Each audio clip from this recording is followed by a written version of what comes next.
Ladies and gentlemen, welcome back to Gen Z Sports.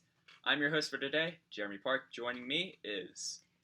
This is your co-host for today, Ryan Croak. We are back after another decently long break for our standards.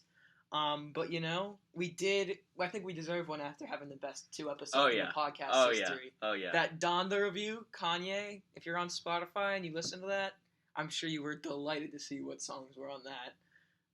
That was great. And we had Kuz was going to ball out, though. I said I was going to title it that, and it was titled that. That was the most fun I've ever had in a podcast episode. That was such a good episode. I loved that. That was so fun. Jude York just added another element to our show. Shout out to Jude. We got to get Jude on here more regularly. That was a great episode. But yeah, we're back. It's just us two this time around, and today we are beginning a new segment, I believe, a new weekly segment for the podcast. Am I correct? We are. It's gonna wait though. It's gonna wait. We're gonna get to our sports topics. All right, we'll save it for later. Yeah. But be on the lookout. First thing on the list, sports wise, we got. Look how shiny my head looks in the reflection of the light. It looks great.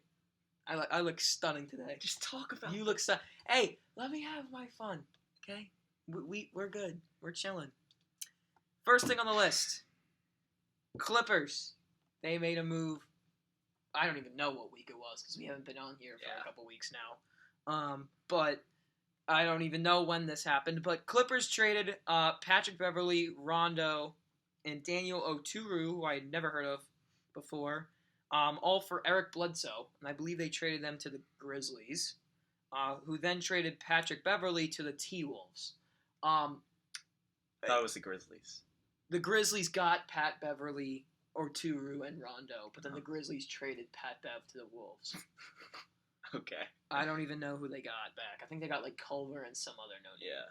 But I don't know. The big loser in this deal, I think, is there's 2 losers in this deal. Number one is the Clippers. I for one would much rather have Patrick Beverley on my team in the playoffs than Eric Bledsoe.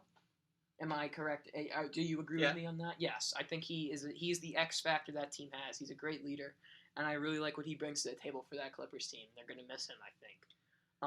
And trading Rondo and Oturu away too, it doesn't make any sense to me. Even though Oturu didn't really do anything that I know of. So that's the first loser, the Clippers, and then the biggest loser of this deal is Patrick Beverley himself. He's going from a championship contending team this year to the Minnesota Timberwolves. I don't even. They show promise in their young core of talent. I don't even think we need to talk about that travesty of a team. Yeah. I mean, God.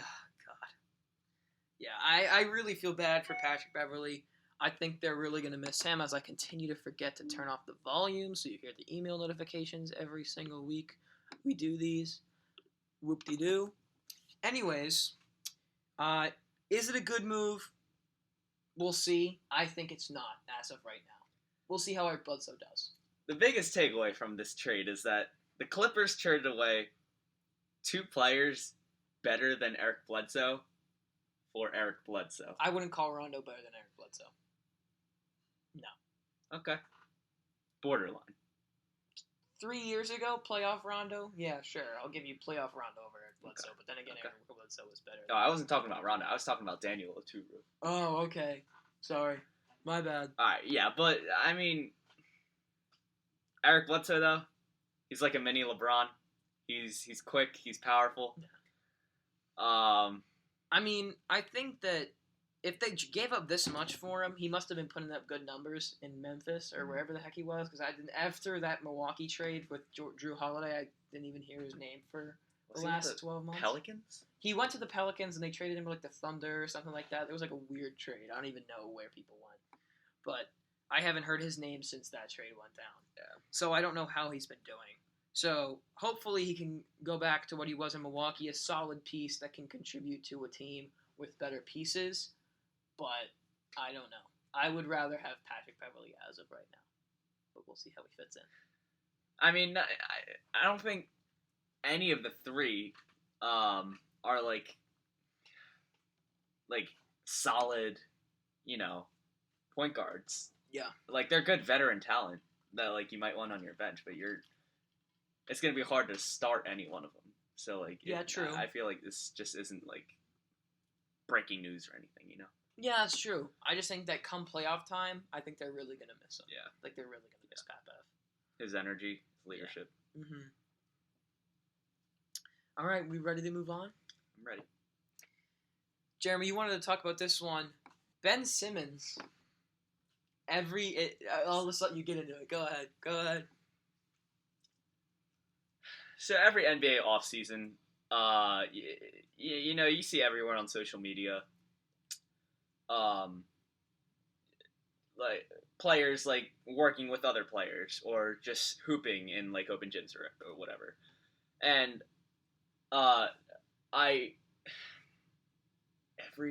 year, Ben Simmons is always in the gym, pulling up from three, making great passes, just doing whatever to help his team. And he's looking good. And of course, this year it's the same thing. It's the same thing.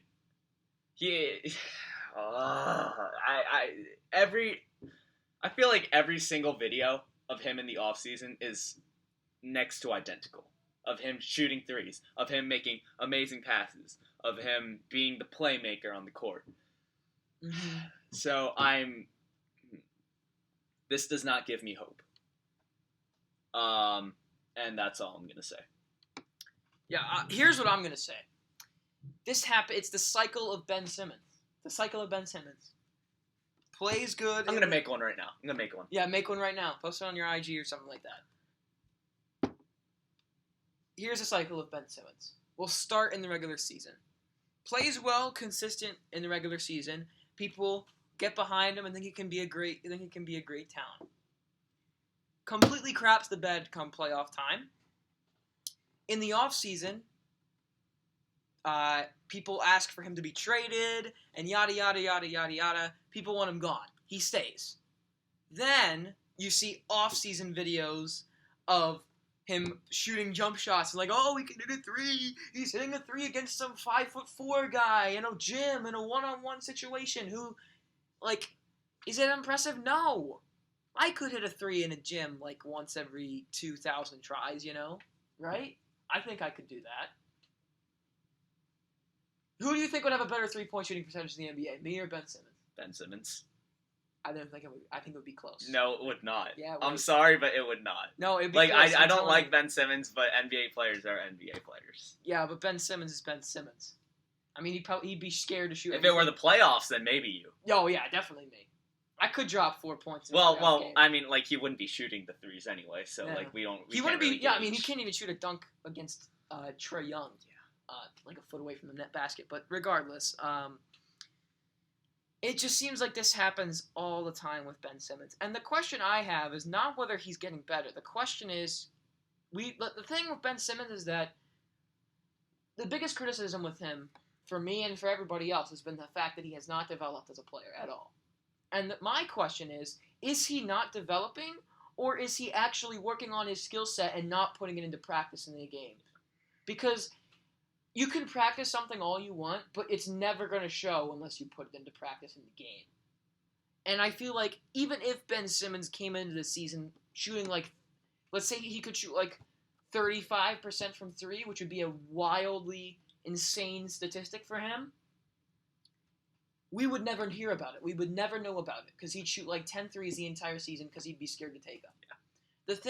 The biggest problem I have with Ben Simmons is that we don't know if he's getting better or not. We don't know if he's actually working we know he's working in the gym, supposedly. We don't know if he's actually getting better or if he's not getting better and he's just posting that for show. Because the only way we can figure out if he's getting better is if he puts new things into practice in the game, and he has yet to do that. All right. I have made a cycle of Ben Simmons. We start the regular season. People question how he's going to do.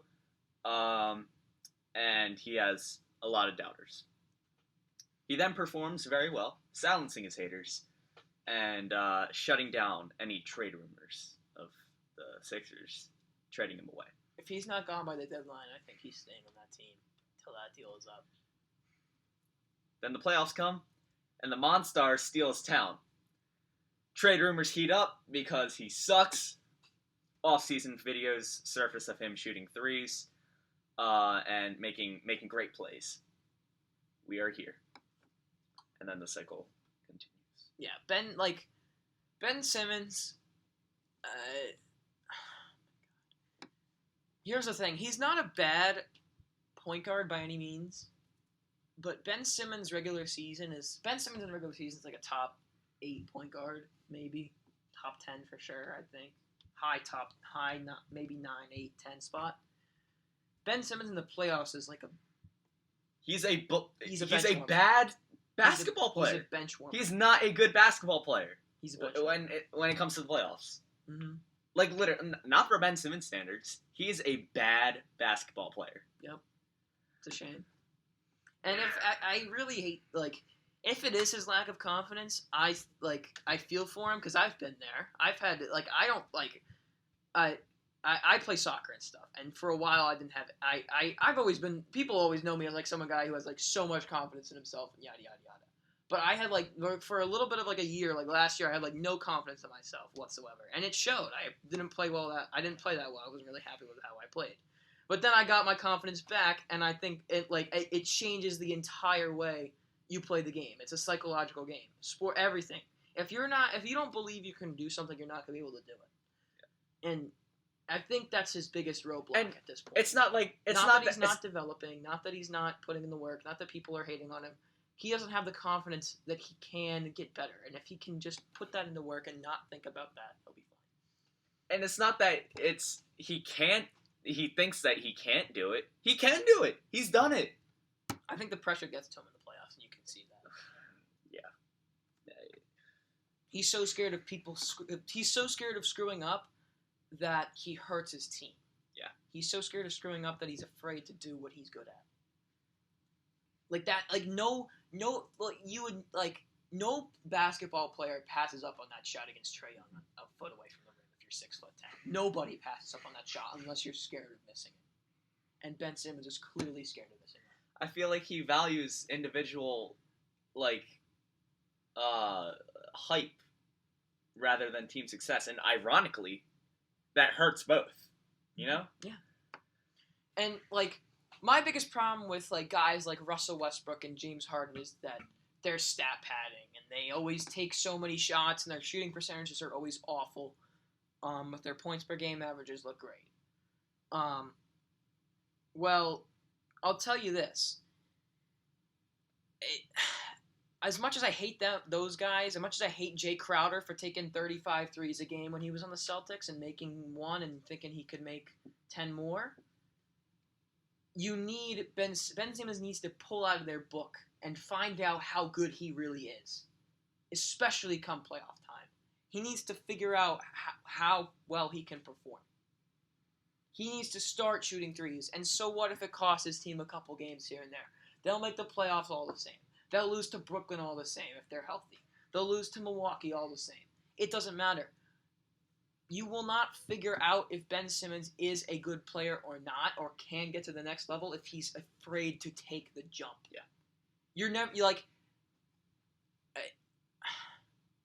That's kind of what I have to say. You don't know if you're going to finish the race if you don't get started. And Ben Simmons is not starting the race. I don't want to talk about this anymore. Okay. All right. Next topic. This is good. NFL Top 100 Players list, voted by the players, has come out. Now, of course, it's a horrible list. Of course, it's a terrible list. Every year. But I had a question. Shazad Bolduck texted me. Good friend, Shazad. He asked, why are people freaking out if it's voted by the players themselves?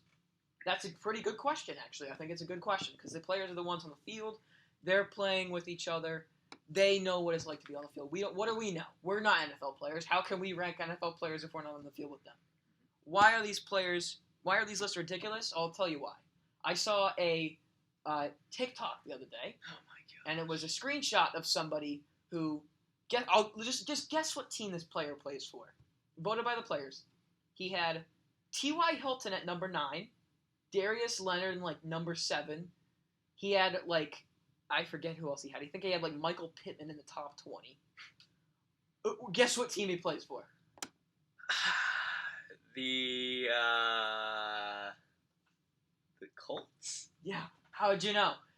No way. So what this opens up for is bias, number 1, because they play with people that, of course, are going to hype up their teammates and vote for them super high. T.Y. Hilton, top 10 player. He wasn't a top 10 player in his prime. He's not even a top 10 player now. And that's number 1. And number 2, NFL players, half of them don't want to get vaccinated. So that invalidates half the league's reliability in these things as a source. That's number 2. And then number 3, people in that type of position, professional athletes, a lot of them, it happens to all of them. It happens to almost all of them. They get an ego. Mm-hmm. They get an ego. They believe they're the greatest to ever do it, and that nobody is better than them. Do you think that guys I swear to God, if this guy has an ego like that, do you think Cam Newton thinks he's the greatest quarterback of all time? Of course, hopefully not. I don't think he does, but that's sort of what you get at with some of these NFL players, is people who have no business thinking they're as good as they are, who can't take a clue from the fact they're not even in the starting lineup, think they're the greatest who ever did it. I don't know. And the list is horrible. The list is absolutely horrible, if you ask me. So, I mean, that's to answer your question, Shazad. Why are people freaking out if it's voted by the players themselves? Because the players have no credibility, actually. Mm-hmm. Even if a lot of them. Some of them do. A lot of them do. A good amount of them do. I'd say 30-40% of them I would trust to rank the players. But. Yeah, like you said, they're on the field. They know what it's like to play against them, and I feel like some players have a respect for other players, even if it's another team. Yeah. And how I think this list can be improved is, number 1, you cannot rank people on your own team. Give out the survey, say rank the top 100 players, and say here, vote for who you think the top 100 players are, and can't have people on your own team. Yeah. That'll make the list so much better. Get rid of that team bias. So yeah, I think this list can easily be improved on that. Do you want to read the rankings? I'll read some of the rankings. See what people are saying. I will read some of the rankings. I'll take a bit to get to them because there's so many mess ups here. All right, if you have any thoughts, go ahead. I do not. Okay, that's not even the list. Here we go. Let's go.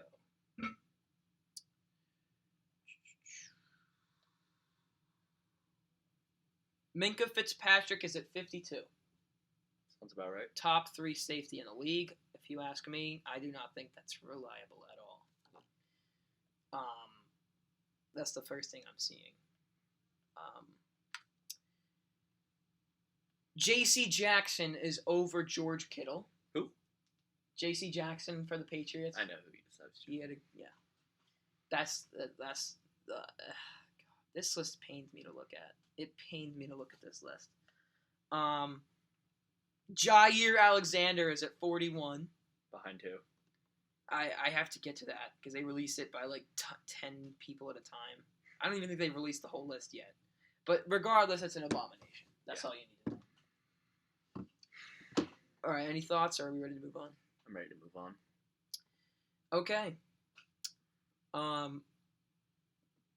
We have new NFL taunting rules, as it seems like every year. And what do? It seems like it would be a logical decision to want the players to have more freedom, to do more things they want, because it makes it more fun as a fan. Mm-hmm. What do? They crack down on it even more, and that people are calling it the No Fun League. Perfectly, I think it's a great name. And you know what I saw in a preseason game? A guy in the Colts ran through 5 players for a 10-yard gain in the first down, and he got up and he flexed. like all the players do. He got up and he flexed. He's like, oh, like, he's like, he didn't make a face. He just stood there and flexed, and he got flagged for it. And then the Giants president came out and said, like, I'm tired of seeing players taunting. Dude, your own team was, like, infighting on the first day of training camp. Like,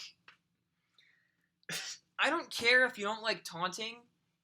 Taunting and celebrations are two different things. Yeah. Taunting is like if you run up to some guy and say, hey, Jeremy, you stink. Or taunting, like, Jeremy, like, if, let's say Jeremy... That's one way to taunt That's someone. not, like, you know what I mean? Like, let's say Jeremy was, like... Let's say Jeremy's, like, celebration was, like, taking his shirt off and running around like a maniac. Uh-huh. So, if I score a touchdown on Jeremy and I burn him in coverage, which happens every time we play backyard football, don't let him tell you otherwise, I would take off my shirt and, like, smack Jeremy across the face with it. That's what I would call taunting. This is a terrible analogy, by the way. I'm sorry. This is, like, a horrible analogy. But you get what I'm saying. Like, taunting and celebrations are two different things. Yeah. And the NFL can't figure that out. And I don't care if you don't like taunting and all that crap because it causes fights and yada, yada, yada. The fans want to see the players having fun. The players, the people, half the players are going to be unvaccinated, probably going to be on the COVID list all year, but people want to see the players having fun. Because at the end of the day, that's what it should be. It should be a fun thing. And we're not getting that. No, we are not. Stupid. I mean, I'm going to show you a play. When you have a great run, when you make a great play, you can't expect someone not to celebrate that, you know?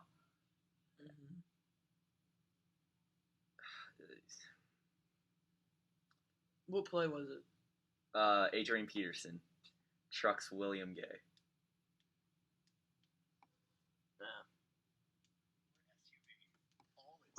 All right, let's not. Yeah, there we go.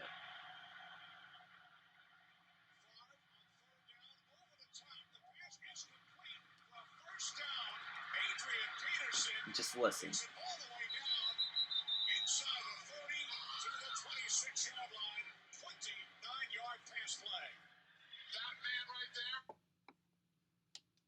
Do you think he could get away with that in today's game? Heck no. That's pure adrenaline, okay? Like, I bet he didn't even, like, plan to do that. He just let that out. Because that's an amazing play. Yeah. And now that's not going to fly, which, come on. Yeah. Whatever. I don't know. It just stinks. I get that you don't want people to, like, go around and start, like taunt the... I don't know. Their standards for taunting are just so whack. I mean, Tyreek Hill doing this. He's going to get fined. And putting the peace sign in the gloves was such a clever idea. Yeah, that was hilarious. That was sick. Like, Tyreek, like, doing the backflip into the end zone, he got called for that 100%. That one play where he did the peace sign and he did the backflip, he'd get 100%. He'd get ejected for that. Like, Deshaun Jackson flipping backwards into the end zone. It's just stupid. It's just stupid. It is stupid. I don't know what else to tell you. Yeah. We're going to move on. We got Sha'Carri Richardson. I'll let you talk about this. I have nothing to say about All right, this so whatsoever. By now, everyone knows what's happened with her. Was suspended from competitive racing for 1 month for, smoking a little weed.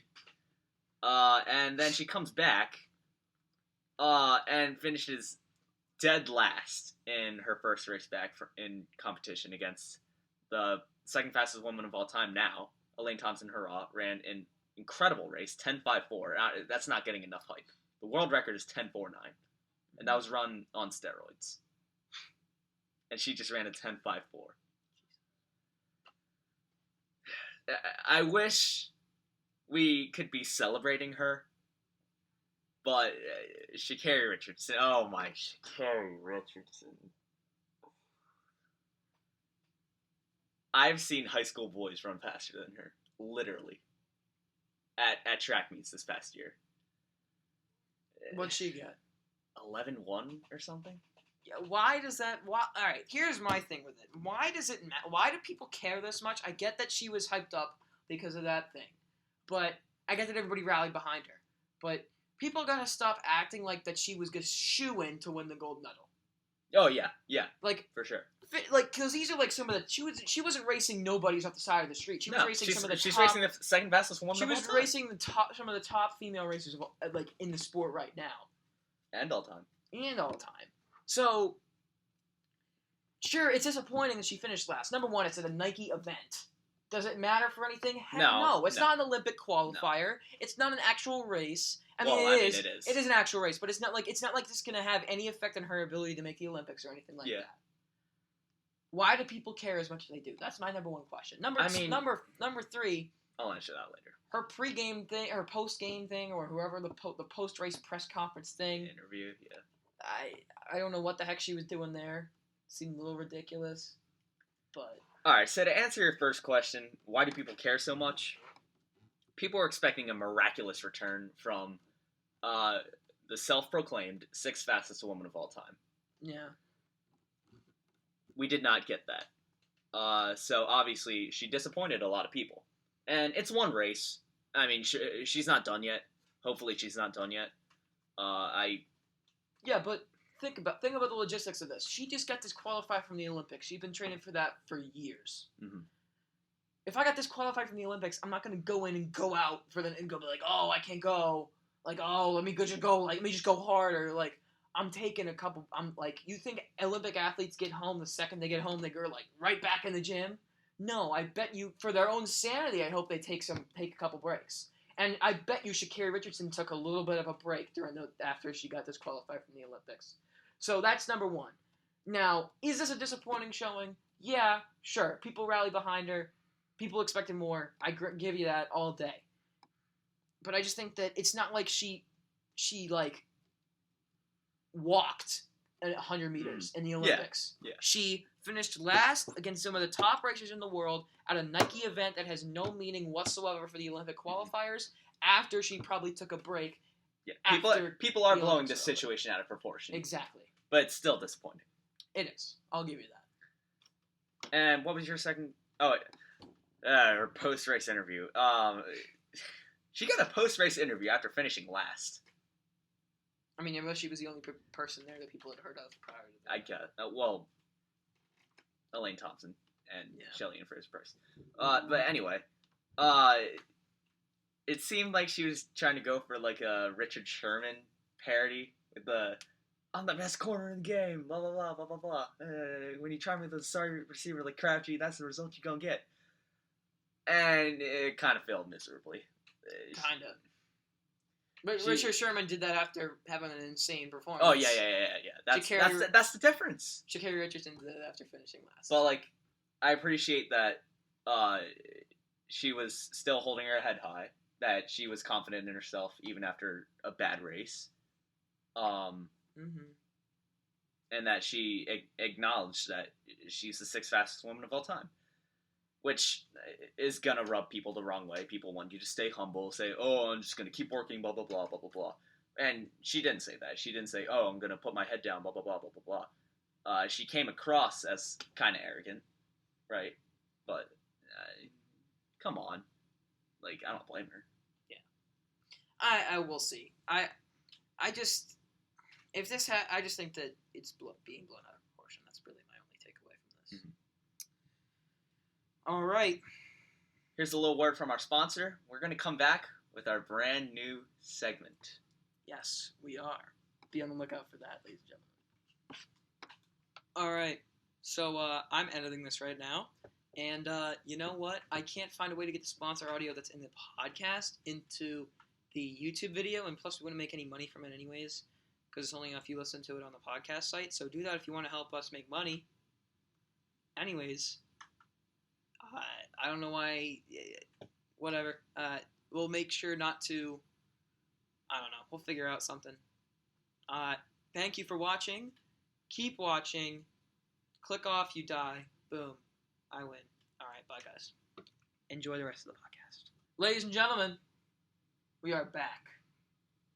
Back. Baby back. Just Baby get to back. the segment. All right. Today, ladies and gentlemen, as I continue to smack the table, we are introducing a new segment inspired by last week's episode where Jeremy came downstairs with a bag of Tostitos chips and started munching on them, and we did some ASMR for you guys, if you remember that. We got into like chip brand reviews and all that crap. But today we are introducing a new segment that's going to be weekly, right? Weekly.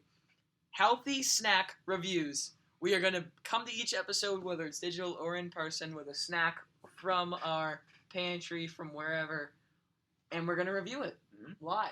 Might as well. Healthy snack reviews. What is our snack today that you provided for us, Jeremy? All right, so I haven't eaten much today. Had some Chipotle after church. Came home. What'd you get at Chipotle? What's your Chipotle order? My mom surprised me because I didn't ask for anything specific. W. I got I think I got steak as my protein. Nice. Rice, black beans. Burrito or burrito bowl? Burrito bowl. Nice. Always a bowl. Always. And I put some guac in there too. Interesting. Yeah. Then I had some watermelon. And then I came here. Still. We should do a fruit tier list at the end of the episode. Oh yeah, I'm down. I'm down Fruit for tier that. list. My mom's been working at Whole Foods. She's cutting fruit and stuff. She's bringing home some good stuff, and my taste in fruits, along with my music, has elevated. Fruit tier list. We should do that after. Anyways, in the car, Mom always has some snacks. So I grabbed 2 of these. Nature's Garden Organic Omega-3 Deluxe Mix.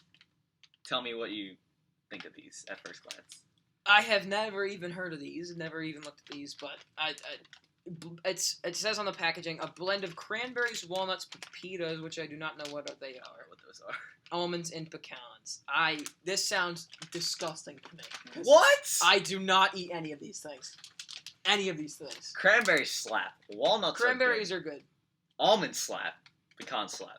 I do not eat almonds. I do not eat pecans. Almonds are... I've never heard of pepitas. Walnuts. I don't really eat walnuts. I'm not a nut guy. We'll just move on. I'm not a fan of...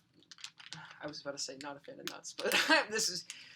Oh, God. Anyways, I'm not going into this with high expectations. Just not because it's bad food, but because it's just not something that I'm into. All right. Without further ado. But it is a healthy snack. It's a healthy snack. Healthy snack review. My hands are slippery. That's what she said. All right, no, that would be what he said. I don't know. I'm just going with it today. What's wrong with you, man? Good question. I need some healthy snacks. I can't even open this thing, so this is 0 out of 10. 0 out of 10. We're going to take a brief pause. No, I think no. Let's just open it. Gosh. Come on, no cuts here. This is authentic, right? Yeah, it's authentic. No cuts. See how my voice quality just got lower because I'm away from the mic instead of constantly leaning into it like this. ASMR with the wrapper first. Right, I got headphones on, man. ASMR with the wrapper. All right, there we go. Is it like a tear here thing, or am I just an idiot? Yeah, oh wait, no, I got it. Ryan Cook has opened Woohoo! the package. Healthy snack time. All right, so let's see what we got. Look-see. Do a little unboxing for you. All right. Look at that. You can't even see it. Seeing some almonds. Seeing some pepitas. They look like pumpkin seeds. There you go. That's the bag. Oh, something fell out. All right. This is going to be interesting. So how should we eat these? Should we just like take a handful or like one at a time? Or do you want to like do...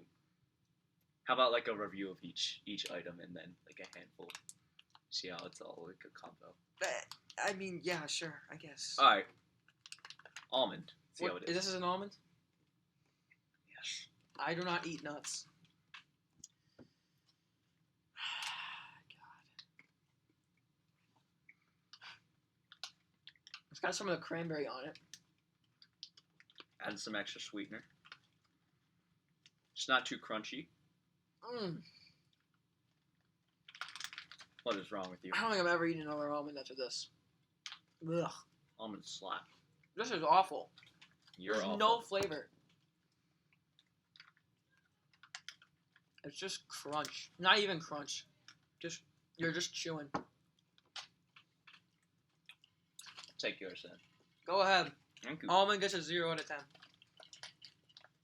Alright, I think these are pepitas. These little green things. Ugh.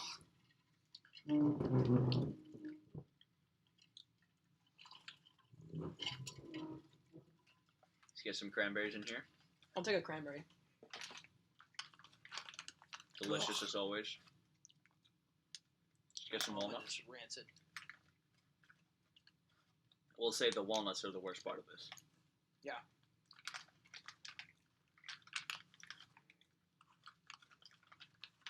Alright, yeah. I'm good. I think I'm giving this. I can't even rate it. It's like I can't even. It would be just so unfair for me to rate this because nothing in there is something that I would eat. You know, I don't eat nuts. I don't eat whatever the heck pepitas are. I'm not really going on a trek for cranberries every day or looking for cranberries to eat in the fridge or whatever. So I guess I can't rate it. But if I were going to, I'd give it like a 1. And that's not because it's garbage or tastes like disgusting or I want to throw up. I just don't like it, you know? Mm-hmm. Simple as that. I think almonds are bland as heck. The only nut I will eat is salted cashews. On a good day. And fair. That's it. That's the review. Healthy Snack Review 1. Well, 2. Would it be 2 or is the Tostitos one? Is this the inaugural Did we one? review the Tostitos? We asked you to give a raw score. And you said like without guac or without salsa. 9.5. 9.5, which is a very good rating. With something to dip it in? Yeah, sure. Alright. You have enough to give us a review? This is a solid 9 out of 10. The cranberries give it like 8 points. Pepitas give it like half. Almonds give another half. And the walnuts like take away a point because they're just not that good. Now I'm going to finish the rest. So that would mean it's an 8 out of 10. No. You start at a 10. And you take away points. How do you grade things? Okay. No. Alright. Are we ready to move on from the Healthy Snack Review? I'm ready. Alright. Question, Jeremy. Answer with yes or no. Can the Buccaneers repeat as Super Bowl champions? It's actually 2 questions. They can. Will they?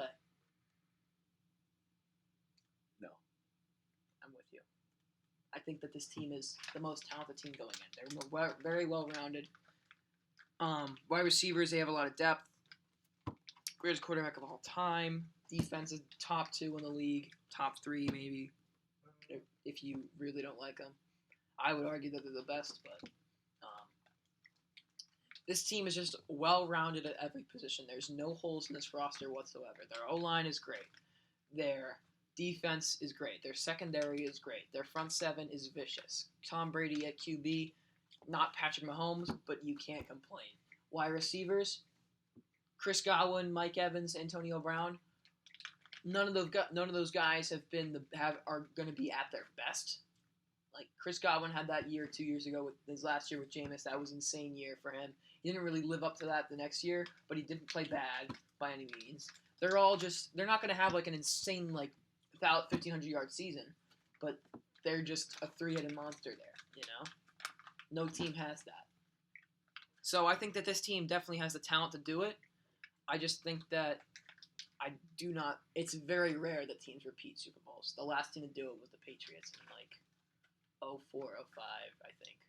So maybe it might have been 03, 04. But actually, no, I think it was 04, 05.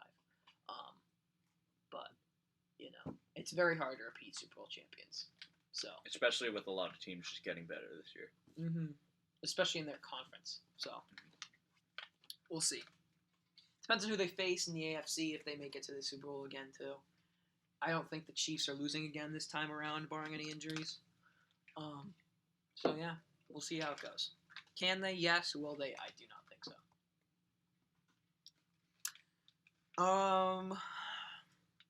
Next, is my. I know that it was pretty much rampant around the time of the NFL draft that I was pissed with the Mac Jones pick, and I was not excited at all because we didn't get Fields. But I'm happy to announce that I'm officially on the Mac Jones train. Watching that preseason game against the Eagles the other night, I don't care if it's preseason. Against the Eagles. I don't care if it's preseason or who it's against the JV Eagles team. But he was throwing the ball perfect.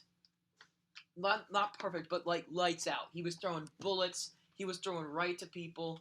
He was throwing. He had one throw like in between two defenders, and he threaded the needle perfectly. I was very impressed with what I saw from Mac Jones in that preseason game.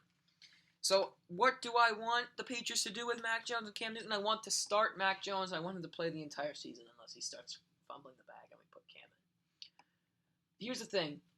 Are we going to win the Super Bowl? No. Unless everybody in the AFC gets the injury bug, we are not winning the Super Bowl. And the NFC. We are not winning the Super Bowl. So, what's the goal of this year in mind? Keeping that in mind, what's the goal of this year? Now that we know we cannot win a Super Bowl. The goal every year is to win a Super Bowl. We can't do that this year, obviously. What's the goal this year? To develop Mac Jones, get him used to the team, and become a team that can win a Super Bowl within the next 3 years. And what's the way you can do that? Get Mac Jones some regular season playing time. No, I do not love Cam Newton. I don't know why I was going to say that. Cam Newton's a great guy. He's a good QB. He's solid. He's been looking good in preseason as well. Arguably better than Mac Jones. But the biggest thing is who's going to lead us to a Super Bowl? Not Cam. He's getting older. He can't do what he used to, and unless he reverts back to his MVP season, we're never winning a Super Bowl with him. So, with that in mind, what's the best decision? We start Mac Jones all 17 games. Get him in the offense. Maybe not week 1 if you want to be safe and yada yada yada. Get Mac Jones at least. Please start Mac Jones week 2 because we play the Jets at home or on the road. I think I don't even know when I know we play the Jets. So get Mac Jones starting in that game, please. That's all I ask. Mac Jones better start 4 games this year. If he starts 4 games and plays well, I think it's a good year. I'd like him to start all 17, but I don't think that's realistic. I'm going to disagree with you on this. I don't like shoving rookies into the starting spot week 1. I don't think that's how you develop players. I don't either, but I think that if it's Tom Brady, no, it's Cam Newton. Cam Newton and Mac Jones are basically... Cam Newton might be a sliver better than Mac Jones because he's played in the NFL for years before. That's really the only reason I can see why people would rather have Cam starting. Just not to thrust him into the role. Why would you want Mac over Cam? Because Mac is the guy who as of right now, Mac is the guy who's going to take us to a Super Bowl. Not all right, Cam. Yeah, but you just said they're not going to go to the Super Bowl, so why put him in that position right now? You can't thrust Mac Jones into this. If you want to go for a Super Bowl, you're not keeping him on the bench and thrusting him in that year. You got to get him familiar with the team. You got to get him on the actual That's what field. the preseason's supposed to be. No, I'm talking about getting him on the field with the top-level competition that you're going to see. Like getting him on the field with some of the best guys. Getting him on the field against the Buccaneers at home in week 5 or whatever week it is. Getting him on the field against the top NFL competition that he's going to have to face and beat and get used to and survive and thrive against if this team is going to win a Super Bowl. Cam Newton, I don't care how good he does, we are never winning a Super Bowl with Cam Newton. Mac Jones is the guy. If as of right now, unless we draft another quarterback next year, which if we did, I'd shoot myself in the foot. Mac Jones is the guy. He's the guy who's going to take us to Super Bowl, not Cam Newton. So why would we? It's not a year of can we win a Super Bowl? Yes.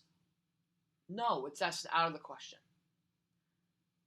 So my point is he doesn't have to start week 1, whatever. I just want him to start as much as possible so that he can get used to the team and have a year to make mistakes, to get familiar with the competition. So that when we eventually are a team that can win a Super Bowl, if Mac Jones is still our QB, he can be the guy to lead us there. All right, but that's what the preseason is for. That's what practice is for. He's going against J.C. Jackson, Stephon Gilmore, some of the best defensive players in the NFL. True. And Mac Jones is not ready for the NFL. Mac Jones is not ready for the Rams defense his rookie year. Yeah, no, I would agree with that. Cam Newton might not be good enough for that, but he's mentally prepared. He knows what it's like. How are you going to get Mac Jones to know what it's like? How are you going to get Mac Jones mentally prepared for that, Jeremy? And have him tear an ACL? Figure out a way for Mac Jones to figure out the Rams defense and to get used to playing. That's what the preseason is for, to figure out NFL defenses.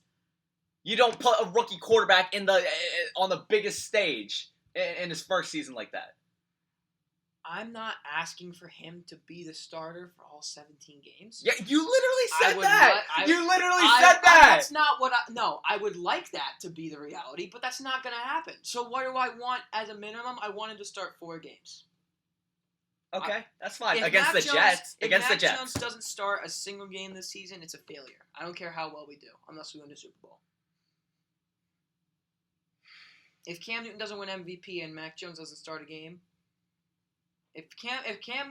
unless Cam Newton wins MVP and they're Mac Jones, I don't know what I'm trying to say. If Mac Jones doesn't start a single game, Cam Newton better win MVP. That's all I'm trying to say. All I'm going to say is Pat Mahomes didn't play his rookie year. Yeah. And here's the thing. I don't care. Just because you don't go from rookie year to second year isn't like the greatest jump you've ever seen. It's not like, oh, I sat on the bench for an entire year and I'm the greatest player who ever lived.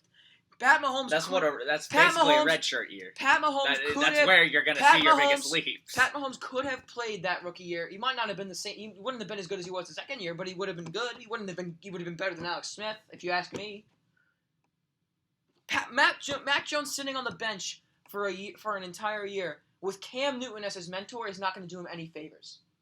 What? Tell me. What are you talking about? What are you talking about? Cam Newton can barely throw the ball 15 yards. All he knows how to do is run the ball as a QB. Lamar Jackson, Lamar Jackson is good. So is Cam Newton. No, you didn't. Newton's a former MVP. Did you watch a single Patriots game last year with Cam Newton at QB? I did. How many? I don't know, bro. It was awful. He Okay. sucked.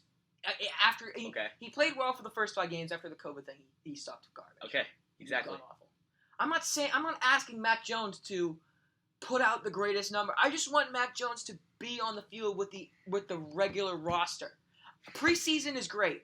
Go ahead, thrive in preseason. I want him to be on the field with the actual roster that's going to be like the starting lineup. I want him to be out there with the starting. That's what practice is for. That's what preseason is for, to get you. What's the problem with that? I want him playing other teams. What the hell is so hard for you to understand about that? That's what preseason is for, You have no idea what you're talking about. What?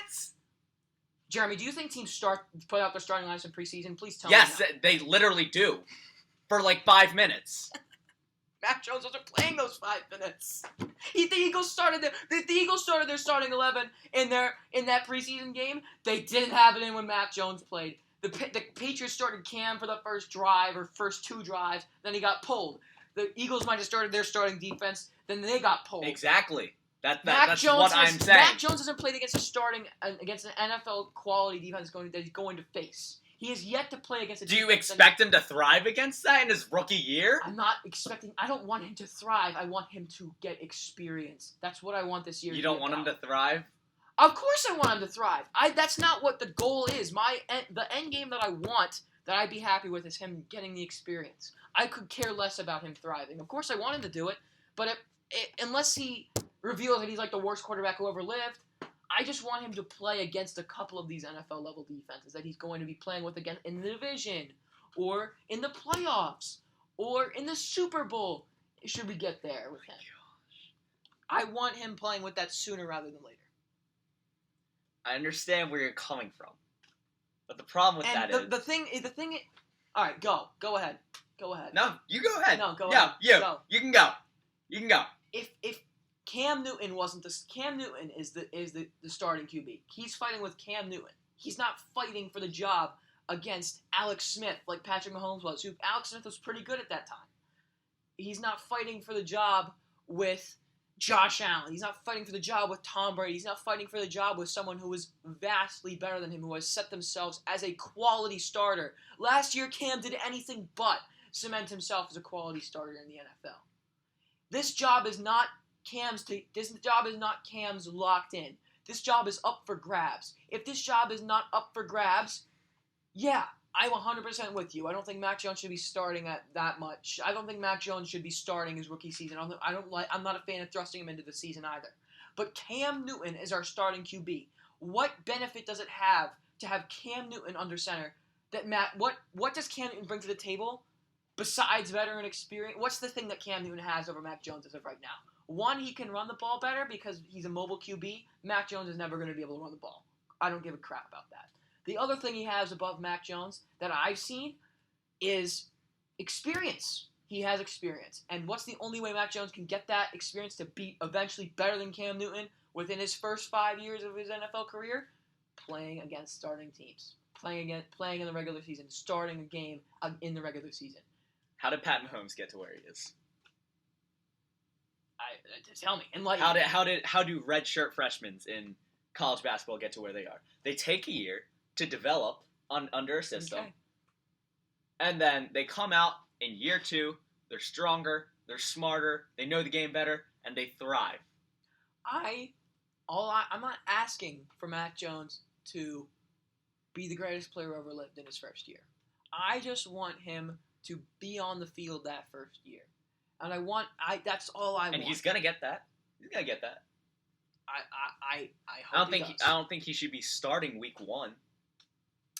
Okay. If Cam Newton doesn't play well that first week 1, I'm not gonna be happy. Okay. That's all I'm saying. I would prefer him What?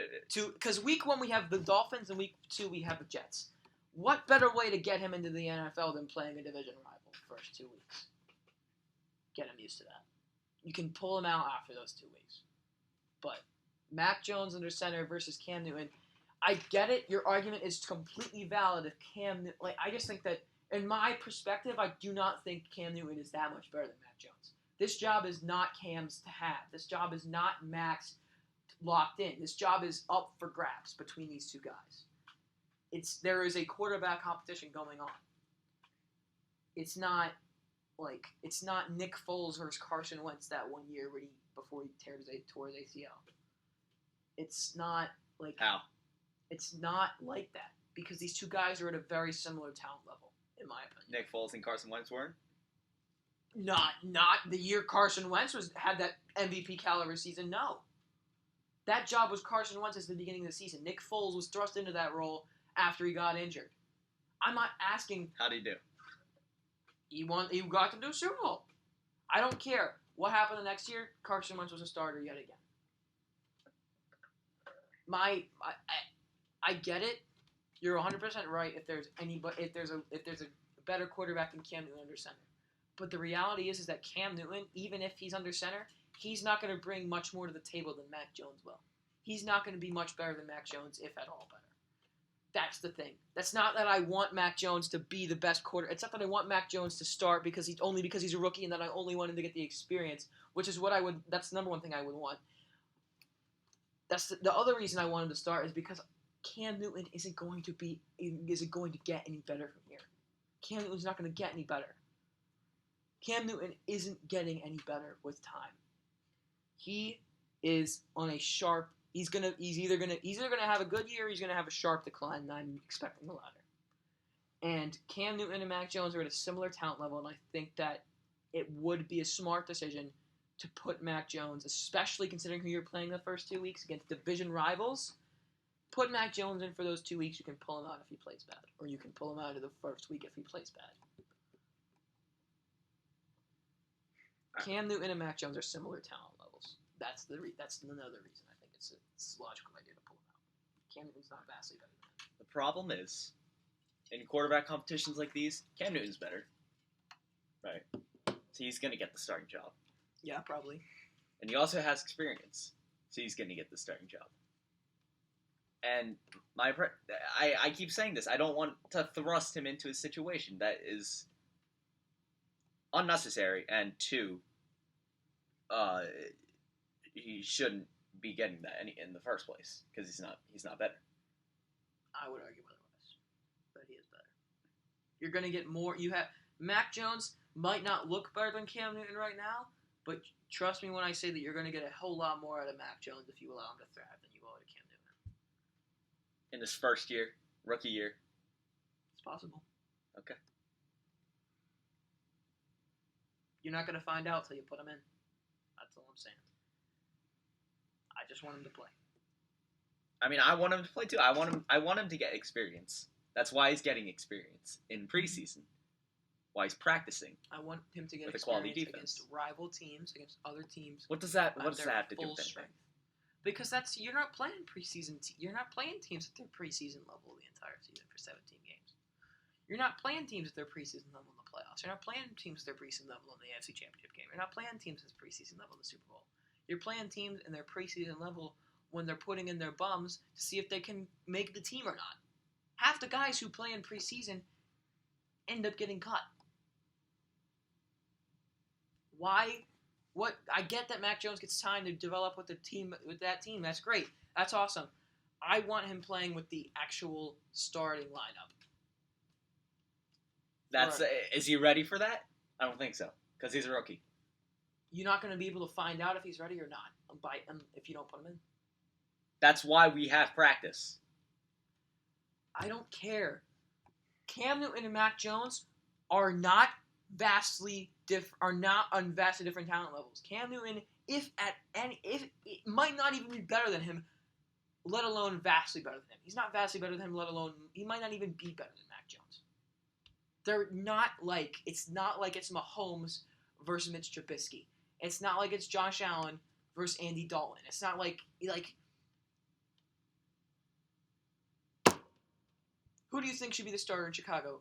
Justin Fields or Andy Dalton? Andy Dalton week 1. Okay.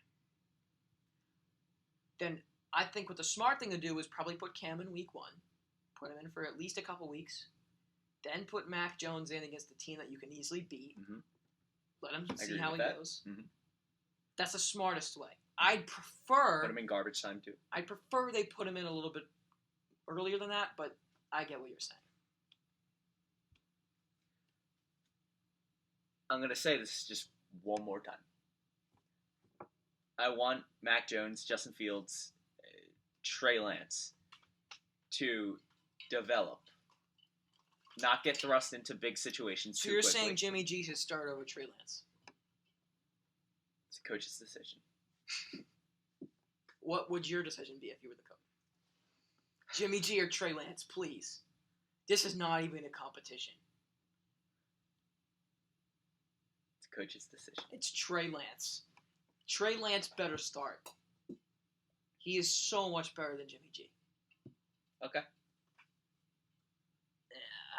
I get it. I get that you don't want to thrust rookies into roles, but if you have lightning in a bottle with a rookie, why are you going to let that sit just because you want to let him sit, you know? That's not my reasoning. It's not because I want him to sit. Should Jalen Hurts or Carson... Do you think the Eagles would have had a better record last season if Jalen Hurts started that week 1? They would have the same record. They're not much different.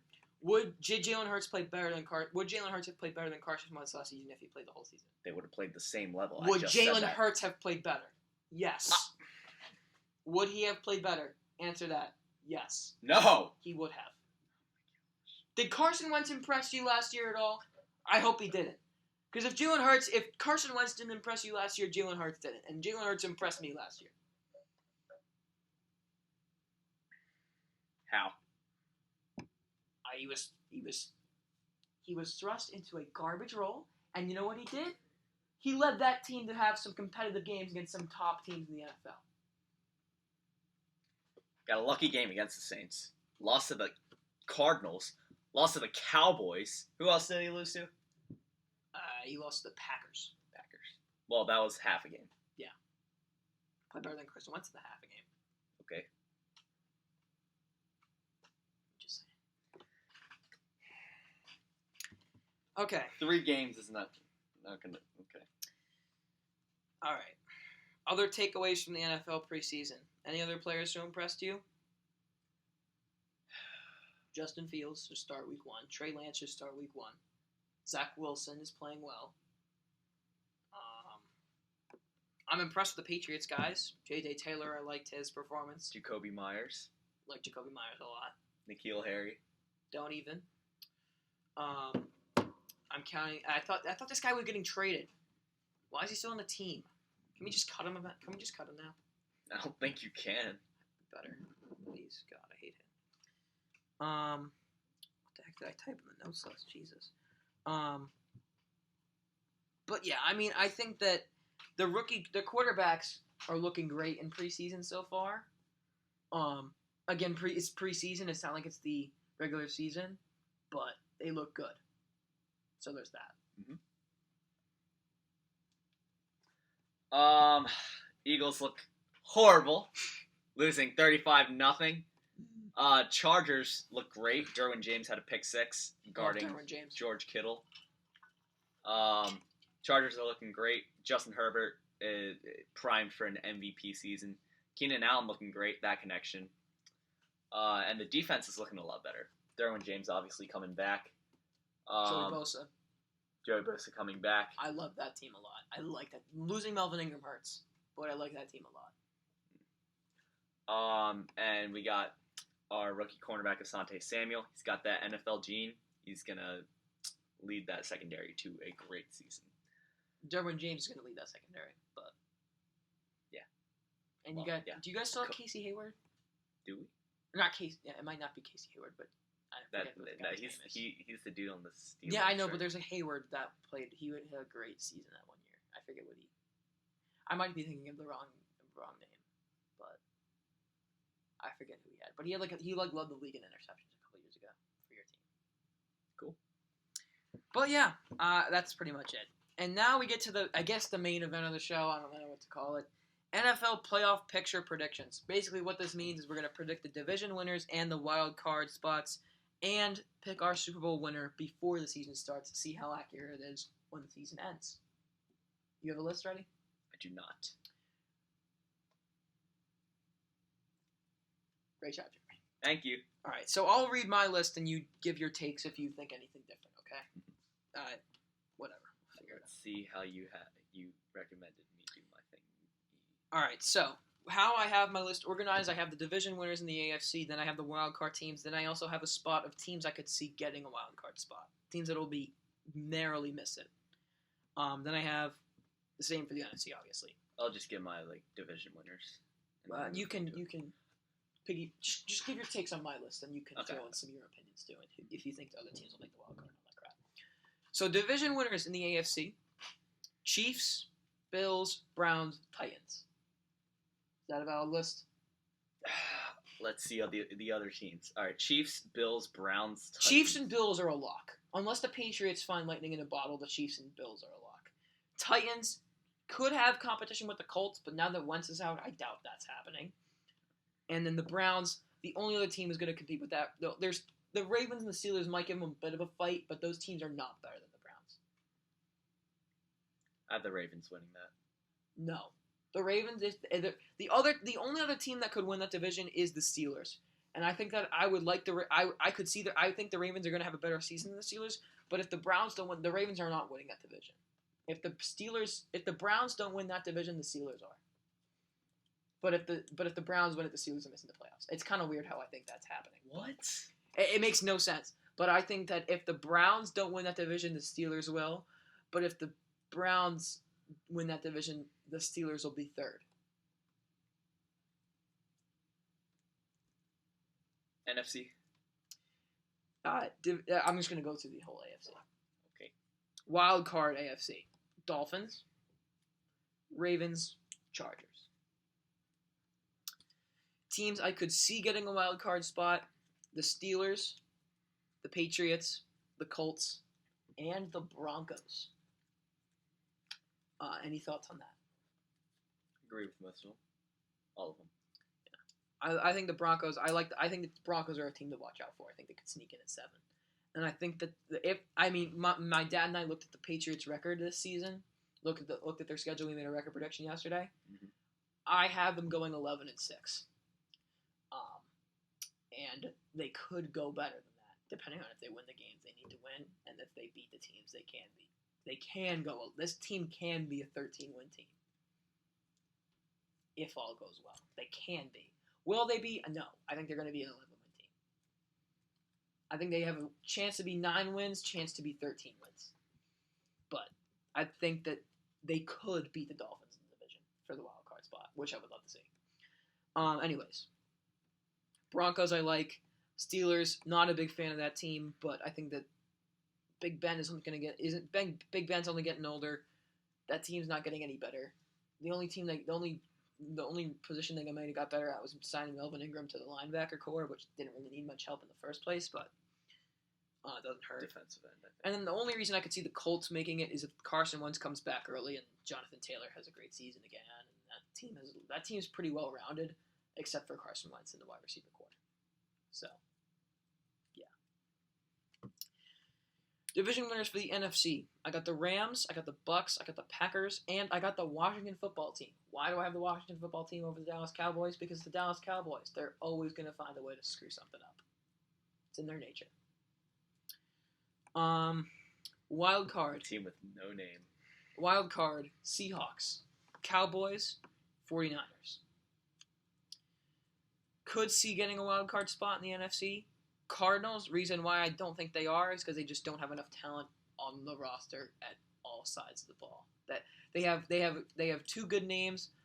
They have Kyler Murray and DeAndre Hopkins on one side. The other side they have J.J. Watt, and I believe Chandler Jones just got released or something, or he requested a trade or whatever. But Buda Baker's good too. So I think that they just don't have Peterson. They don't have Patrick Peterson's good, but he's old. He's not the top 1 quarter. He's not a top 10 quarterback, top 15, maybe even like Zaven Collins. This is a good team that I could see winning a wild card spot, but I just think number 1, their division is too good. They're the worst team in that division. If Trey Lance plays that season for the 49ers and does well, they are the worst team in that division, in my opinion. So that hurts them. Other reason is that's a stacked conference. The only reason if this team makes a wild card spot, the Cowboys are missing it, and that will mean all 4 teams from the NFC West will be in the playoffs, which is highly unlikely based on schedules, but we'll see. Could see getting a wild card spot. Other teams, the Vikings. Only reason why they wouldn't is because they just don't have enough talent on the defense side of the ball to win a playoff spot, in my opinion. And the last team I could see getting a wild card spot in the NFC is the New Orleans Saints. I think Jameis Winston's going to have a better year than people are going to give him credit for. And I think that if Michael Thomas can come back 100%, this is going to be a dangerous team. Alvin Kamara, that defense is pretty good. They did have to lose a lot of pieces because of cap space, but I think this team can make some noise and maybe compete for a wild card spot. Any changes you would make? Nothing egregious. Any teams that I missed? How about I just make my predictions now? Yeah, sure. All right. Bills for the AFC East, obviously. Dolphins for wild card. Okay. Chiefs for pick your division winners first and pick your wild cards after, because you only 3 wild cards. Chiefs. AFC North, Ravens. I don't know. I like that pick. Toss up between Ravens and Browns. AFC South, Titans. 3 wild card spots. Chargers, Dolphins, Browns. Yeah, I have the Ravens. Oh, behind the Browns. And NFC, Cowboys,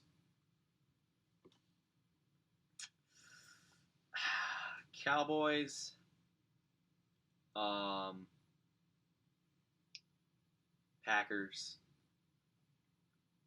Bucks. Mm-hmm. And wild card. This is tough. Saints. Who'd you have winning this NFC West? I didn't pick one yet. Oh. Saints in the wild card. Saints in the wild card. Winning the NFC West, I have the Rams. Okay. Good pick. Wild card, Saints. Bears.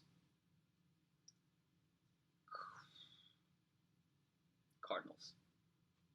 And teams I could see getting a wild card: Panthers, Vikings, Niners, and the Giants. Okay. I also, it's a team I could. The only reason the Giants or any team besides the Cowboys from the NFC East is making a wild card spot is if they win the division. The only reason those teams are making the playoffs is if they win the division. NFC East division rankings. How do you think it's gonna go? NFC East? Yeah. This is the hardest thing in sports every single year. Nah, NFC West. Because that's just the best. No, I think it's pretty easy this year, actually. Right. Number one, Cowboys. I got Washington number one. The only reason why Cowboys are the best team in that division, the only reason why they're not number one is because I think they're going to screw it up, and I think Washington going to be more consistent. If Dak comes back healthy and plays the entire season, they're running away with this. They can run away with it. They have the talent to be a Super Bowl contender. That defense is super slept on. Their defensive coordinator was a bonehead. That defense didn't lose any pieces at all. It was a top 15. They only gained stuff, right? It was a top 15 defense 2 years ago, and then they got a new defensive coordinator who was a bimbo and had no idea what he was doing. And Dan Quinn? That's their new one. Yeah. He's a great defensive coordinator. Their other guy who they fired who Dan Quinn replaced was an idiot, and he's gone.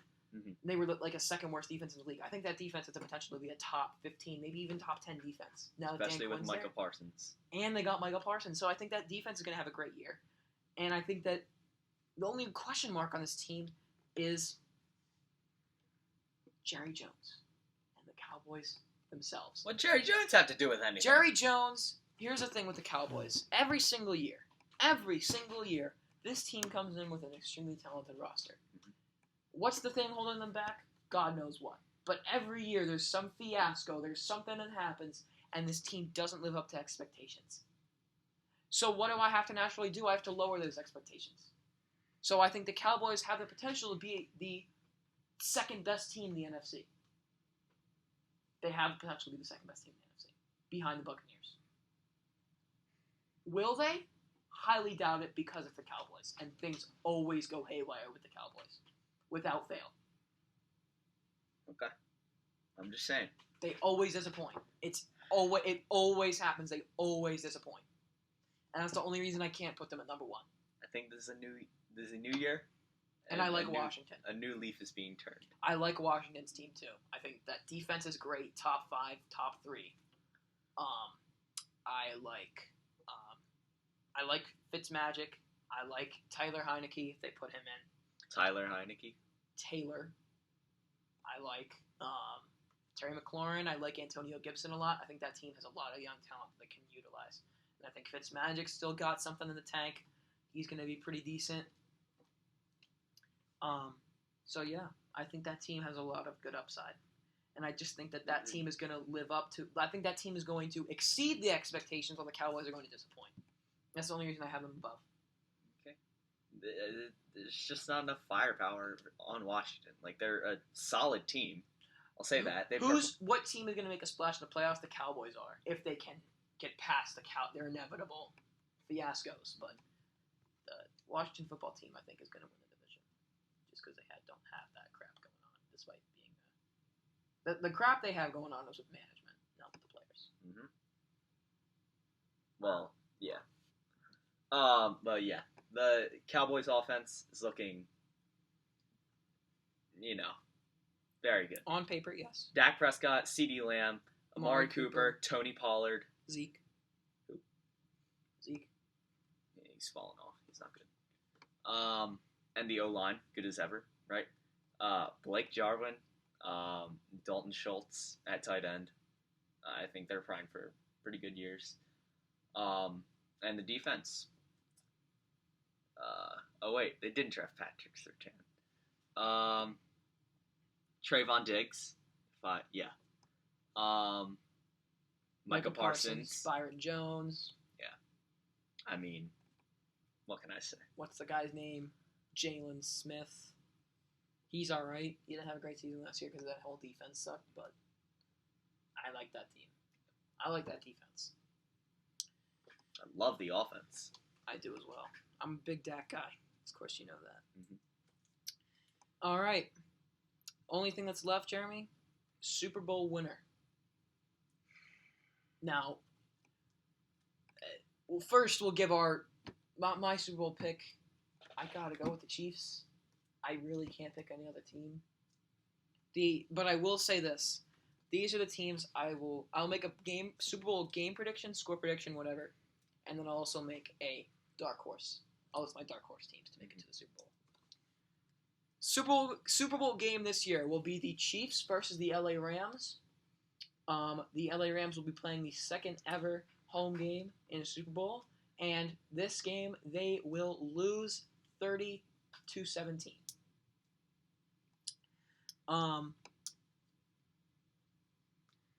Other dark horse teams I could see getting to the Super Bowl: the Cleveland Browns, the LA Chargers, and the New England Patriots. In the Just AFC. had to throw one in there, right? Dark horses. Bills are not a dark horse. They could make it though. Yeah. But if the past comes to light, maybe they'll the Ravens. Maybe the Ravens if Rashad Bateman is insane, even though he got hurt, and he's cleared to run routes. And they just need a receiver. Good God. Huh? They just need a receiver. Oh. But yeah. And then as for the NFC dark horse teams, the Dallas Cowboys, the San Francisco 49ers, and nobody else is worthy of a mention. Cool. All right. Rams, Chiefs, Super Bowl. My prediction. All right. Who I think will be in this game? I think it will be the Chiefs. Wait, do I? No, I don't. Actually, I don't know. I don't know, man. All right. Chiefs are be front runner to be in the game. Yeah, of course. Against the I think it's a two-team race between Packers. I think it's a two-team One last race. dance. Aaron Rodgers, one last ride to maybe try and do something once more for Green Bay. Yeah. And that defense is improving. I think it's a two-team race in the NFC between the Rams and the Bucs. The only reason I say the Packers, I would come close to eliminating the Packers out, is I think that Aaron Rodgers isn't in this year to win a Super Bowl. Of course he would want to, but I don't think Aaron Rodgers is going to go out and try to win a Super Bowl unless he believes that this team actually can. I think he's just going to play the season to get it over with so he can be a free agent. But, I mean, this team has the potential to do it. Will they be willing to do it? Will they not choke in the NFC Championship game? Will they even get to the NFC Championship game? I doubt it. Okay. And dark horses, the Bills. That's not a dark horse. Well, with the Chiefs in that conference. They're not a dark horse. Yeah, they are. No. I wouldn't call them a dark horse, but they're a team that could win. Sure. Yeah. That defense, obviously the offense is coming in flaming. Josh Allen, Stephon Diggs, Devin Singletary. And the defense is looking not bad. Gregory Rousseau is looking very good. Nope, it disappeared. Okay. Other teams, the Chargers, very well-rounded team. I could see making the playoffs. Winning the Super Bowl? No. I have them as dark horse. They're making the playoffs. They're not winning the Super Bowl. Dark horse, baby. Ravens, I could see making it to the game. The Jaguars, Trevor Lawrence, so yeah. And the NFC, I love the Cardinals. I do not. I loved them last year. I was a big taker on the Cardinals, saying they were going to be something last year, and they were. They didn't make the playoffs, but that's just because their division is so stacked. I think that if they were in any other division, I think that they are a good dark horse pick. But that division, like, not a good dark horse pick, but a good pick to make the playoffs and win that division. But the problem with the Cardinals is that they are the worst team in the best division in football, in my opinion, at least. I think the Niners are better than them if they're healthy. I think the Seahawks are better than them on any given day. I think the Rams are obviously better than them. I think just the Cardinals, like they're a great team. They would be the second best team in the NFC North. They'd be the second best team in the NFC South. They'd be the best, maybe the second best, maybe the best team in the NFC East. But they just aren't in a bad division. Okay. Well, Kyler Murray's only getting better. Yeah, that's addition true. of J.J. Watt. Very true. The defense is just improving too. True. Like I said, Kyler's only getting better. I think he can lead this team far. And yeah, that's pretty much my sleeper dark horse picks. All right, you ready to get out of here? Yep. All right. Parting words. Almonds are good. I have two takes. Parting words number one, walnuts suck. Parting words number two, Chargers are winning the Super Bowl within the next 5 years. Okay. Ladies and gentlemen, this has been Gen Z Sports. This has been your host for today, Jeremy Park. This has been your co-host, Ryan Croak. Thank you for listening. Thank you for watching. Thank you for everything. Yeah. Be good people. And don't do drugs. That's also good advice. And oh yeah, fruit tier list. What's the best fruit? Oh right. What not? We can't do it now. We don't have the time. Okay. What's the best fruit? The best fruit on this earth, at its best. At its best. Fresh strawberries. Great pick. Thank you. How about you? The best fruit on planet Earth. At its best. At its best. It's a difficult decision. But I'm going to tell you that it's between three fruits. At its best. Watermelon. Strawberries. And pears are underrated, but they're not in here.